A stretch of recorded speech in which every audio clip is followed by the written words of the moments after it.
Good evening and welcome to episode, where are we now? 24 of Shelf Analysis. How are you? This is that moment where you're never quite sure what's going to happen over the course of the rest of the show. I mean, I'm not even really sure, to be honest with you. We have a guest in a few minutes who's going to talk to us about books they think that we should be reading. We're going to talk to them about their new book as well. Of course, I'm not revealing anything in advance. Nothing. Although I'm conscious that if you given the way the room is set up tonight, if you looked in my glasses, you might just about be able to see a reflection of that person. Your eyesight's better than mine. Stop waving. He's down the bottom. I've ruined it already. How are you? This is the final episode for this week. Next week, we do have 3 episodes. Monday, Wednesday, and a Thursday of next week. We'll tell you more about them as we get a little bit closer as well. I want to talk to you about some books that I've just finished and books that have just arrived in as well. There's other kind of little pieces of information that I want to throw your way that came my way today as well. Worth a mention, always, at least I think it is, because I'm part of it, is the book show this coming weekend on RTE Radio 1. You'll be able to listen to the show as usual Sunday evening at 7 o'clock on Radio 1. He is a former alumnus of this show, where we went and had a look around his house, and we kind of do a variation of that this weekend on the book show on Radio 1. Ian Rankin, going to be talking to him about how he celebrated his 60th birthday. You may have seen the quite legendary photograph of him having taken a pint of his own beer and gone outside one of his favorite pubs and had a pint and then drunk it very quickly and then left and went back to his apartment. That's Ian Rankin. We've also got our book club this week. The book club are in Dalkey in County Dublin, and they are talking to Colin McCann in New York about Paragon, about his new book this year. That and Stephanie Preisner has our book news as well. That is all coming up on Sunday, 7 o'clock on RTE Radio 1. But of course, if you'd like to listen to the podcast first, it goes up about Friday afternoon, roughly. You'll be able to find the podcast of that. I want to get a plug in for this evening as well, because tonight on The Works, it comes back to RTE1 TV with, again, the wonderful Liz Nugent. That's why it's getting a shout out here tonight. John Kelly talking to Liz Nugent tonight on The Works, and that's on RTE1 TV at the criminally late time of 10 past 11, which is why we do this sort of thing here at 7 o'clock in the evening. I'm trying to think, is there anything else I need to talk to you about that I got? No, I don't think I've stuck anything else in here. That's fine. So the rest of it's all kind of physical. Let me give you, I appear to have lost Karina. Karina, if you want to come back in and appear in yours, I'm going to do my thing first and then we'll come back and we'll do that first. So I finished this yesterday. I do like to give you a quick shout out and a mention to books that I've read and finished recently. Finished this last night. I usually go through a 2-book thing where I've one book that I'm reading here at the moment, which is usually the one that I sit here and read or sit around the house and read, and then I have one by my bedside, which is usually non-fiction and usually something that takes a little bit more time to read. This is the one I finished last night. It's been sitting there for a little while. This is Rutger Bregman's Utopia for Realists and How We Can Get There. It's a fascinating piece of work, particularly if you're interested in things like universal basic income, if you're interested in the nature of where human jobs are going and automation, as I know our guest is tonight because he's written about it before.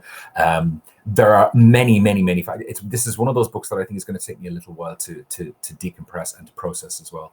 And a lot of things about how you can make the world a much better place in a very short period of time. An interesting book potentially to read right now, given that so many things in our world are changing quite rapidly as a result of everything that's happened, the thing over the last while. So it's hugely worth your time and well worth it. And this is the one that's coming with me tonight. So this is one that's going to be sitting there for the next 2 months upstairs. Again, sorry, yeah, there you go, that side there, not this one. This is Shoshana Zuboff's The Age of Surveillance Capitalism, which comes immensely highly recommended. And yes, it is this thick. So that is going to take me a little while. I'm going to leave that one down here. Currently, the downstairs book, the one that's reading, I have mentioned this to you before. I had to kind of put it away because I was in the process of reading stuff for work. The new David Mitchell is called Utopia Avenue. Again, it's giant. It's about a fictional band being set up in London in the 1960s. You have people like Syd Barrett and David Bowie who are kind of incidental characters in it.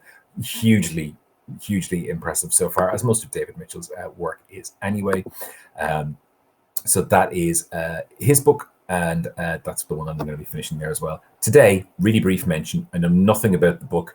It arrived today. The first proof of 2021 arrived today on the 14th of May, 2020. I love people being ahead with these things. I'd rather have it ahead than not. This arrived in today. It's a beautiful, gorgeous, numbered proof copy. The book itself is called The Prophets, by Robert Jones Jr. I haven't had a chance to have a look at it as of yet. It arrived in today.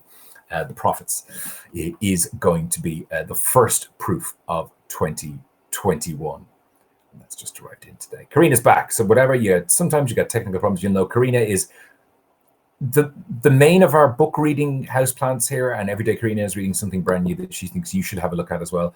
Karina, it depends. Sometimes there you go. And obviously you're off busy doing something somewhere else. Karina, you're reading Hemingway. Okay. How are you doing tonight? All good? That's fair. That's a good reaction to that. And also possibly a very plausible reaction to reading Hemingway as well, because that's kind of a windy situation, because I haven't read The Old Man and the Sea since I was in my early 20s. It's been a long time. Is it worth it? Yes. And we get a kind of genuine kind of, okay, that's good. That's your reaction to everything. That's fine. Karina, thank you very much. Reading Ernest Hemingway, Old Man and the Sea. Look, it was a really good idea when we started giving her space, when we started doing this 23 episodes ago. And now all of a sudden we're here, and who knows? We've no choice in the matter. Our guest tonight on the program is somebody who I hadn't really spoken to up until about maybe 3 or 4 days ago. We've spoken, I think, maybe 3 or 4 times in the last 3 or 4 days, the last week or so, because we've got a couple of things happening between myself and himself, one of which we can't talk about as of yet, but of course he was on the book show on Radio 1 last week as well. He is the author of To Be a Machine, which I enjoyed immensely, a book about artificial intelligence and transhumanism and the future of work, amongst other things. But he's here tonight to give us his shelf analysis. Mark O'Connell, how are you? Hey, Rick, how are you? I'm good. Very good. Your signal is fantastic, which is always the first thing to worry about is I can see you, I can hear you, and you look like you've very solid Wi-Fi. Tell me a little bit about you, about where you are, about what life has been like for you. I realize this extends every time I talk about it over the last 7 weeks, 8 weeks. Yeah. Well, I'm at home, obviously, like everyone is at home. And I have been at home for as long as I can remember. And will probably remain at home for as long as I can imagine. It's been, so my book has come out in the last, I was just told today that it was exactly a month ago. It feels like about 3 months ago that my book came out, but that's the nature of the sort of elasticity of time that we're all experiencing at the moment. But it came out, I think actually this day last month, and it came out, I guess about 3 weeks or so into lockdown, which is like a weird experience. I mean, it's been a weird experience in so many different ways for everyone anyway, but I just had the added experience of publishing a book at the sort of outset of this thing, and it's strange, not ideal, obviously, bookshops being closed, not the dream situation by any means, but I think there's been a sort of added layer of weirdness to it because of the topic of my book, which is apocalyptic anxiety and sort of end of the world scenarios and how people aim to prepare for them. So that's added an extra air of dramatic irony to the whole thing. It's been weird. Well, and I would imagine so, presuming that obviously you started writing this. When did you begin the process that you started putting thoughts together for the book that you thought this might be a thing, this might be something I can put together? Probably about, it's almost 4 years ago now. So sort of spring, summer of 2016, I started to think about, it didn't start as a book about the apocalypse as such. It started as a book about anxiety, and then the apocalypse kind of eventually came into view as a way of allowing me to organize my thoughts about anxiety and about sort of climate change and the way that the world seemed to be going and so on. But it's shocking to think of it now, but it is 4 years ago now. So the world was, it seemed like the end of the world was a sort of a pertinent topic at that point. And now, obviously, everyone wants to be timely when they publish a book, particularly if you're a nonfiction writer. Everyone wants to be timely, but I feel like I've drastically overshot the mark here. Yeah, into some kind of unknown territory of timeliness that is just off the map.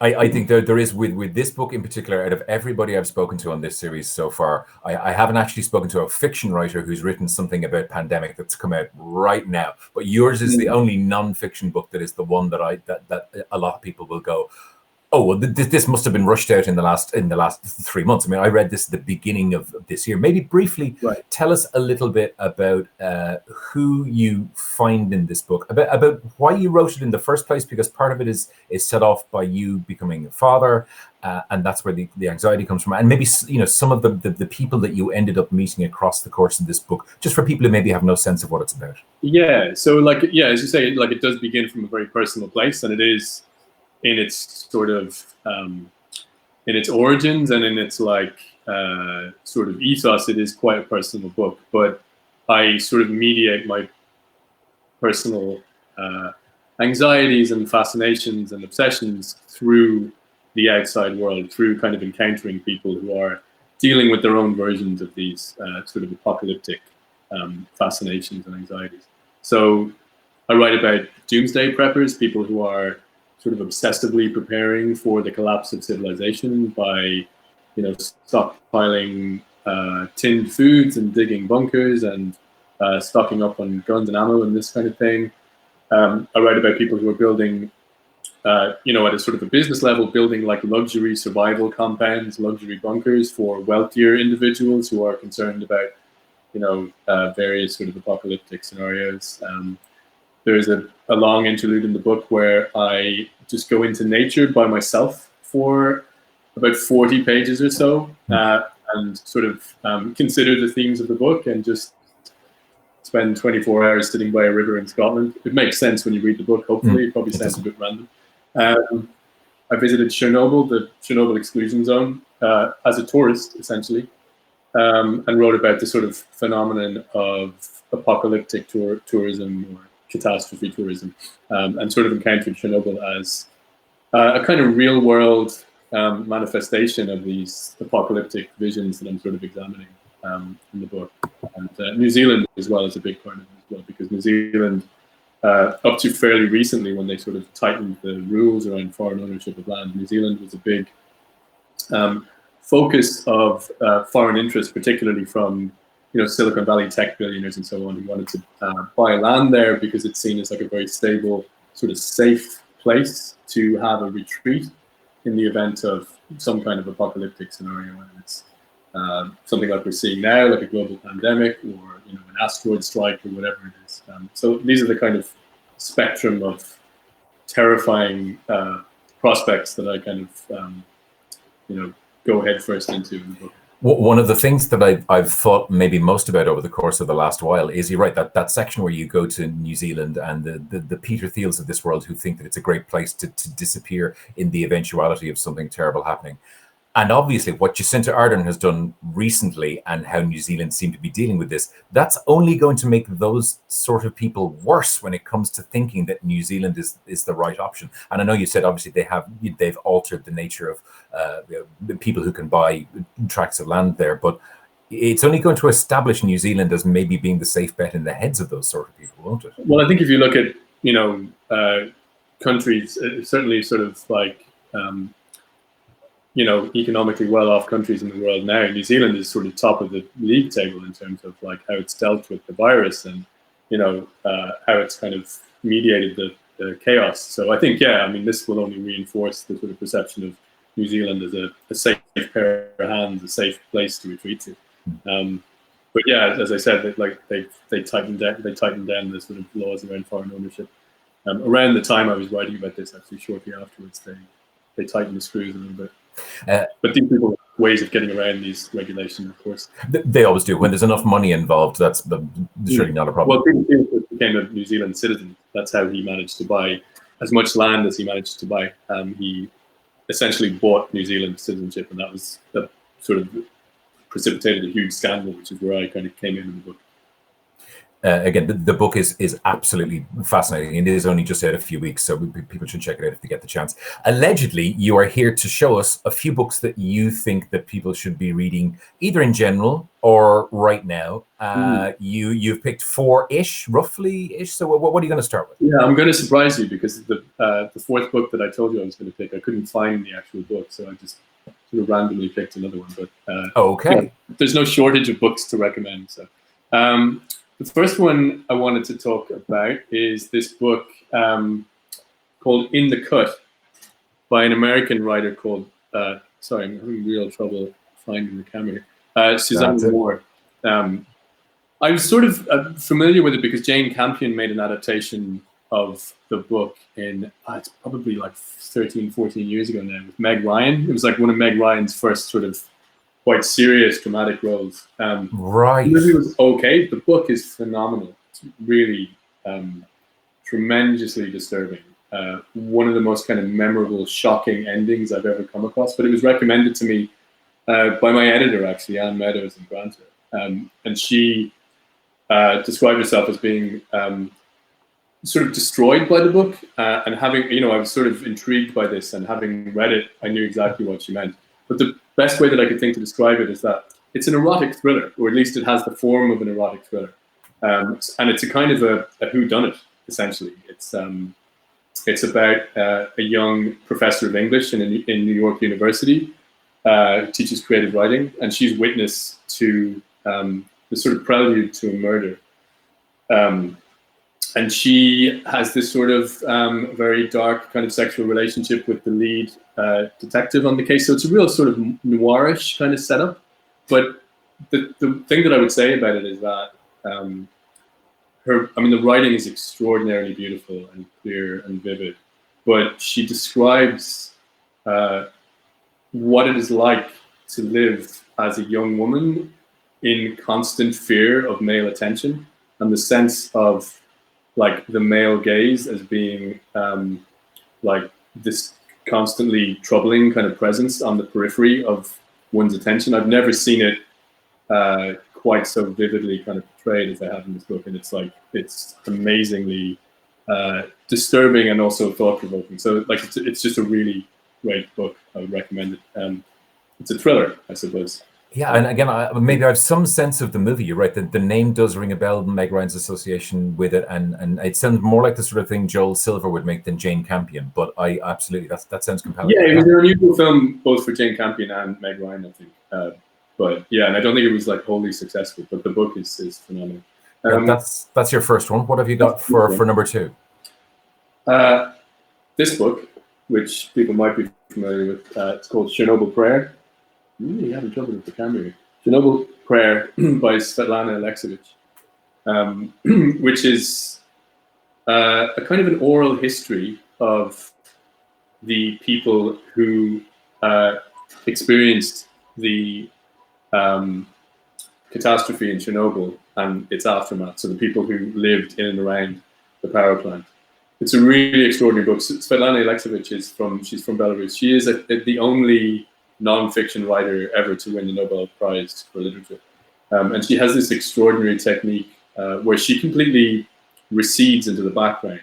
She's sort of the exact opposite kind of writer to what I am. I mean, I'm all over the page. I'm kind of breathing down the reader's neck all the time. But she completely recedes into invisibility. And she just reports what people have said. So it's very much like an oral history. So you get the direct, there's a lot of editorial sort of tweaking going on, of course, and a lot of kind of stylistic kind of play at work, but really what you're getting is the sense of an unmediated voice, and it's a kind of a choral effect where you have all these like dozens of people telling these at times extraordinarily moving stories about their experience. It's a great book, and I read it when I was in Chernobyl for the book, and it kind of makes its way into my book in various places. It's you read. It's not like no more than in the cut. I'm trying to think. Have I recommended 4 deeply depressing books? No, I haven't. Okay, good. No, the interesting thing about that is just I'd entirely forgotten. The last time I was in London was the tail end of February, before everything all kicked off, and I was in the London Review of Books bookshop, and I bought a couple of things. One of which was that. And I obviously bought that because I had read about it in your book, which I'd read about 3 or 4 weeks prior to that. So you've already sold 1 copy of that, and it's over there in the shop, somewhere over there. That's my making money for the Svetlana Alexievich. Good. What's number 3? What have you got? Next is a bit of a wild card. I was just sort of looking around for something else, and I came across this.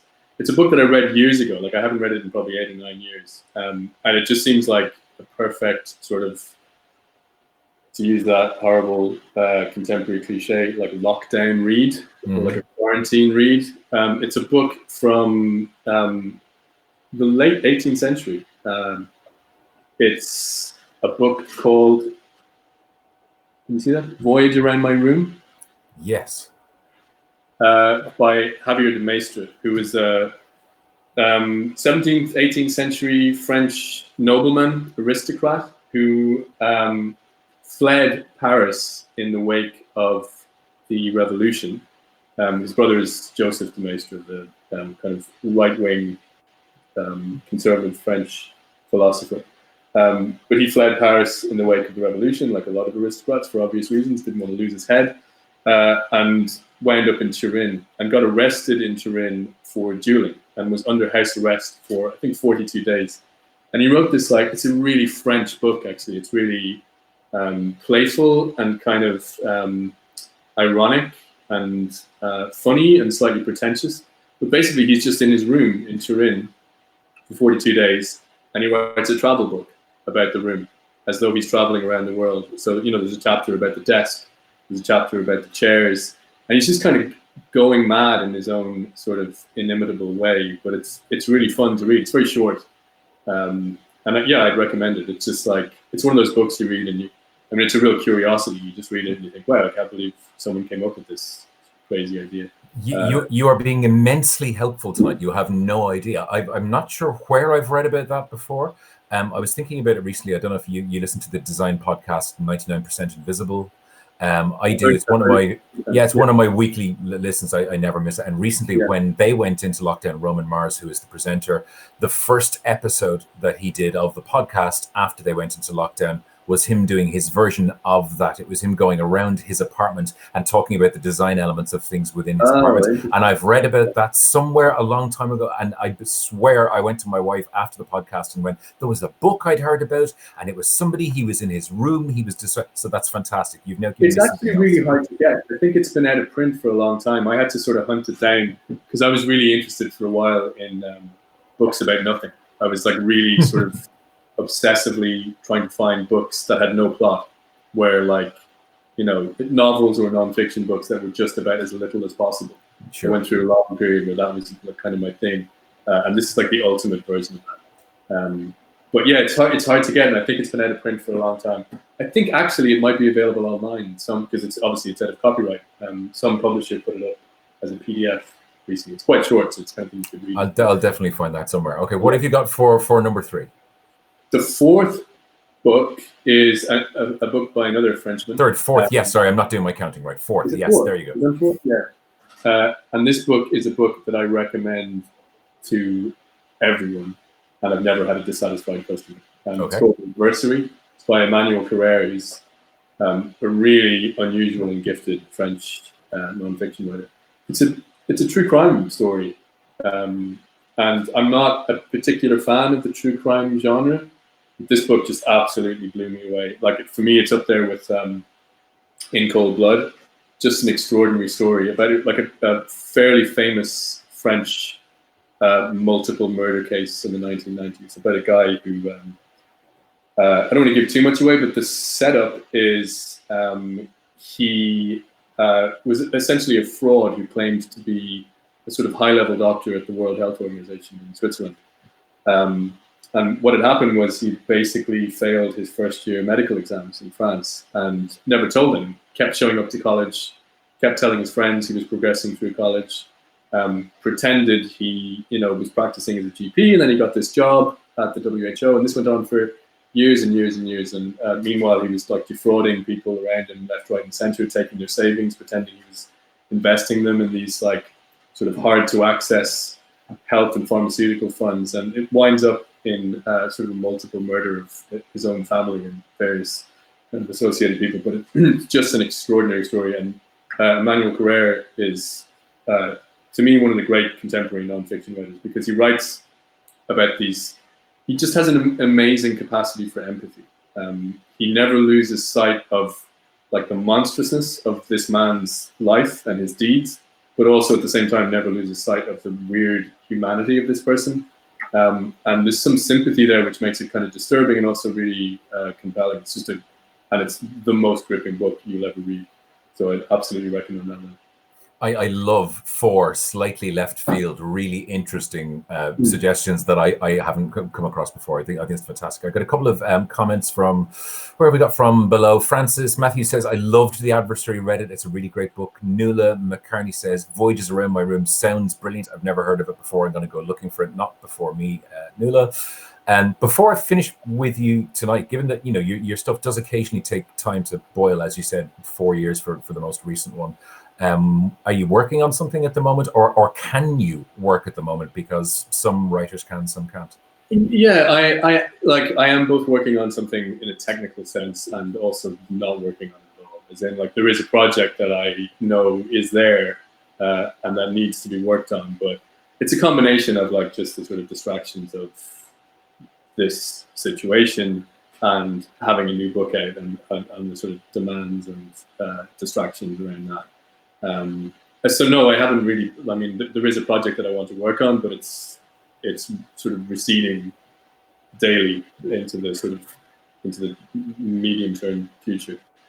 Hopefully, I will. In theory, there's no reason why I should find it difficult to work at the moment. I'm at home all the time. I tend to work from home anyway, so my life it's no more disrupted than the next person's really. And in fact, one of the major kind of disruptions around publishing book is having to go to festivals and sort of travel around and hawk your wares, and I'm able to do that from my spare room, which, apologies for the boringness of the location.